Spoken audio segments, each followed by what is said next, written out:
আসসালামু আলাইকুম। অভিযান নিউজ টিভিতে সবাইকে শুভেচ্ছা জানাচ্ছি। সঙ্গে রয়েছি আমি মেহজাবিন খানম। শুরুতেই জানিয়ে দিচ্ছি সংবাদ শিরোনাম।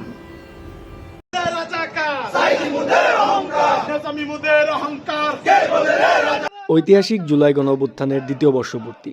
জুলাই সনদ ও জনগণের গণরায় বাস্তবায়নের দাবিতে নেত্রকোনার দুর্গাপুরে বিক্ষোভ মিছিল ও সমাবেশ করেছে বাংলাদেশ জামায়াত ইসলামী। বুধবার ৫ আগস্ট বিকেলে উপজেলা শাখার উদ্যোগে আয়োজিত মিছিলটি পৌর শহরের প্রধান সড়ক প্রদক্ষিণ শেষে সংক্ষিপ্ত সমাবেশে মিলিত হয়। এতে উপজেলার বিভিন্ন ইউনিয়ন ও ওয়ার্ড থেকে দলীয় নেতাকর্মী ও সমর্থকরা অংশ নেন। সমাবেশে প্রধান অতিথি ছিলেন উপজেলা আমির নাসিমুল হক আল আমিন। তিনি জুলাই গণঅভ্যুত্থানের শহীদদের স্মরণ করে দ্রুত জুলাই সনদ বাস্তবায়নের দাবি জানান। বিশেষ অতিথি হিসাবে বক্তব্য দেন পৌরসভার সম্ভাব্য মেয়র প্রার্থী জিয়াউদ্দিন। তিনি বৈষম্যহীন সমাজ ও সুশাসন প্রতিষ্ঠায় জামায়াত ইসলামীর অঙ্গীকারের কথা তুলে ধরেন। বক্তারা শহীদদের আত্মার মাগফিরাত কামনা এবং আহতদের দ্রুত চিকিৎসা ও পুনর্বাসনের জন্য সরকারের প্রতি আহ্বান জানান।